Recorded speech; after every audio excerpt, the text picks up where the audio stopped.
So, if you enjoying the content in the background, as usual, twitch.tv/anappy.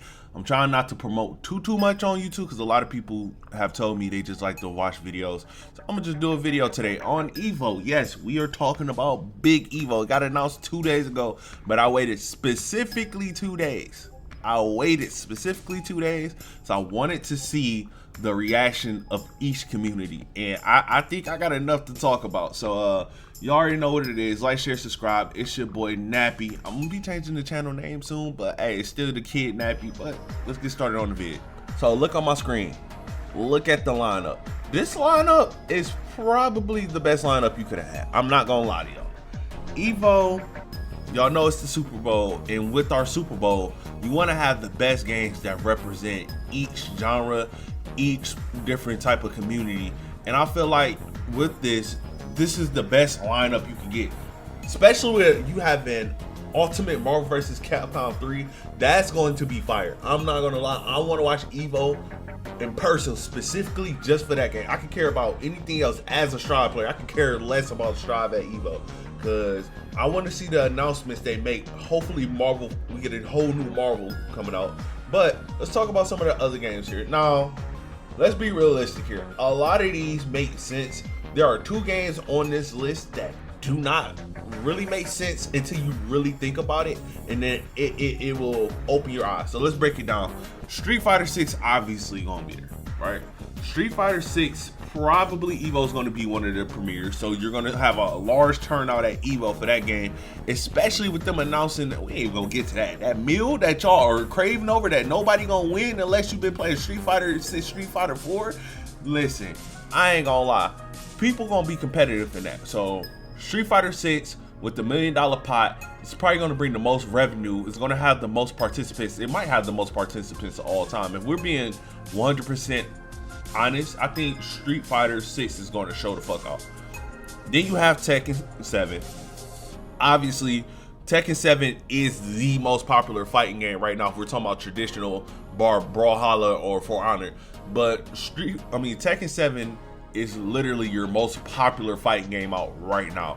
And with Tekken 8 just around the corner next year, I'm assuming they're gonna drop the reveal for June's gameplay. I think that'd be the best place to show it, as well as maybe drop a whole new character and just reveal a whole new character at EVO. I think that's what they're gonna do for Tekken. That's just off the rip. Guilty Gear Strive is your second biggest fighting game right after Tekken. Now, again, another obvious choice for EVO. It's blatantly obvious. It's Strive. We're also going to get our big announcement because next month we get a new character. And then for EVO, we should get, or around EVO, we should probably get the Johnny or the Slayer announcement for season 3 or whatever. It's going to be one huge announcement right then and there. We already know that's solidified, right? So those are your big 3. Now we start getting into not really your bigs, but obvious that they're going to be there. Number 4, KOF. KOF is a killer game. KOF is underrated off the pure fact that everyone cannot matchmake in that game. KOF definitely should get the limelight, and I'm gonna love to see what they do there because that game always brings the hype. MK11, a game that everybody thinks shouldn't be there, but it's Mortal Kombat. Why would it not be a main stage game at EVO? And then let's add on to the fact that rumors have been spreading about MK12, and there have actually been leaks. If you actually pay attention to some of the leakers on Twitter, there's actually been leaks of characters at MK12. So I definitely can see MK just doing their thing. DBZ fighters. Now, we all know we're probably gonna get one more season with the rollback. Unless they're gonna do DBZ 2, which would be dope. But I'm definitely assuming we're going to get the rollback announcement with the new character for that. But because I don't want to talk too much about DBZ, I want to talk about Melty Blood, because Melty Blood is kind of your big argument piece right now in terms of community. Now, there's some people, and this is basically what the topic revolves around in the video, there are some people that feel as though Melty Blood should not have made it over dnfduel and or Grand Blue Fantasy Versus. And to those people, I say you're tripping. I'm sorry. Let's talk about Melty Blood and then we'll talk about the other 2. Melty Blood is a very small, tight-knit community. Right now, their game is hovering around 300 players. with a peak of 350, maybe a little bit more in terms of Steam charts. So I'm just going based off of Steam charts. If we're talking about popularity, it is, in terms of FGC, not really that popular. It's kind of niche, but Melty Blood has always been a niche game. But the thing about the Melty Blood community is they show out, period. I think Melty Blood is, out of the other two that did not get put in, which are the other two what we would consider big fighting games, which is dnfduel and Grand Blue Fantasy Versus, I think they have the community as of right now, the only community that is strong enough to be an EVO the way that you will want EVO. I do think the game does bring hype moments. Is it always hype? No, not really. But you also kind of need one more representative for anime fighters, and Melty is another equivalent of a good anime fighters, no matter how people feel about it. I do think that it was a strong contender, and I do think that the Melty community does somewhat deserve to be at EVO. Now, let's talk about the big elephant in the room. dnfduel. It is hard to talk about this game and look at the failure that is Athing. They failed their community so badly. They felt them so badly that people are calling DNF being disrespected and a snub, and I'm like, no, it's not. I don't think it's a snub at all. I think it's well deserved. I don't think we should reward developers for half-ass content, and I think the FGC is finally speaking on it. I think this is the perfect way for the FGC to speak on it. I want to talk about the game as a whole, and I want to talk about why I think it doesn't deserve to be in EVO. The game as a whole, to me, after playing, I played 300 hours of this game, so I have some time in this game. I feel like it's a major cash grab. I think it doesn't have the content, it doesn't have the online systems placed well, and I think first impressions of the game, specifically first impressions, because first impressions in fighting games are everything, believe it or not. I think that it was so bad that the devs had to fix it way faster than what they did. And with them only doing what they did, a nerf, I believe, like 3 or 4 months into the game, and then they buffed everyone like 5 or 6 months into the game, which those are good things, but your first impressions are everything in fighting games. Every game cannot be a Street Fighter Third Strike. Street Fighter Third Strike was appreciated well after the fact. The Street Fighter 3 series is not loved the way people think it is. The only game that is really loved in that system is Third Strike. It's Third Strike.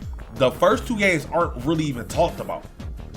Second Impact is not talked about, and Street Fighter 3 New Generation is definitely not talked about, right?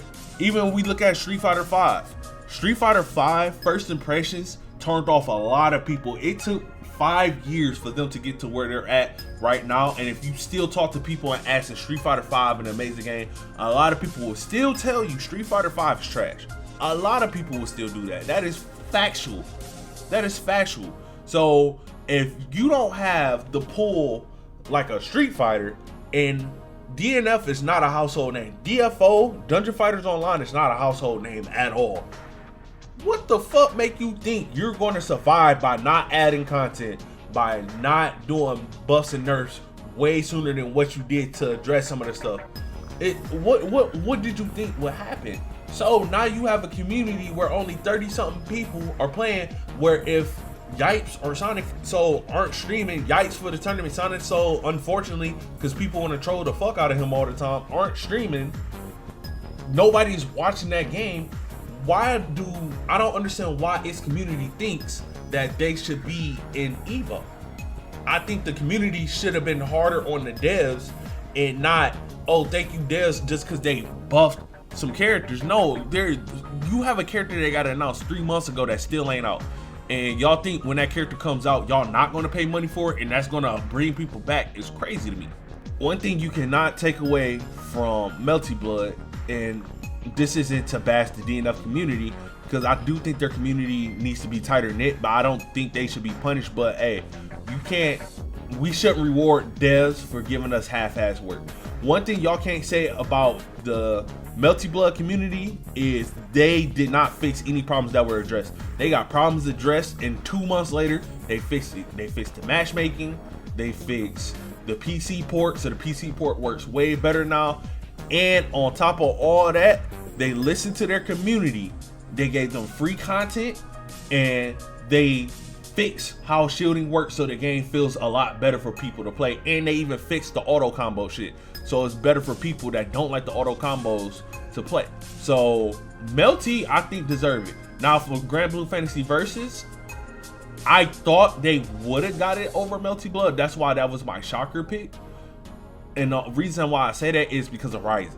I don't think it's because of the state the game is in now. I think the game right now is kind of whatever. I'm gonna be honest with you, as a person that has played Grand Blue Fantasy Versus and loves that game to death, I think the game right now is whatever with the new systems. But you know, it is what it is. You know, it's just a it is what it is situation. I think with Ryzen, they would have tried to put that EVO slot, but I also think that they kind of ruined their position last year with the announcement we got last year for EVO, because that was tone deaf. I think EVO, whoever's on the committee, does not want another tone deaf statement for Grand Blue Fantasy Versus. That's my opinion. That is my opinion alone. I stand on it. Grand Blue Fantasy Versus, I love your community. You guys are also tight knit and y'all try to stay strong. But I also think because of that tone deaf message, that's what's screwing you guys over. And last but not least, I know there's a lot of complaints about how tiering is the top 6 situation. The reason why I'm not talking about that right now, because I want to talk about that in a whole different video. I'm working on something right now, so I want to talk about that in a whole different video after that announcement. But yeah, I'm gonna end it here. I don't want it to be too long. I want you guys to be able to digest what I said. Obviously, debate me in the comments. I talk to my community. Y'all know what it is. But other than that, like, share, subscribe. If you like the content in the background, please do not hesitate to check out A Nappy on Twitch. It might be Nappy from the D. I might change it to Nappy from the D. It'll be in the description. You guys will see it. I'm out. Peace.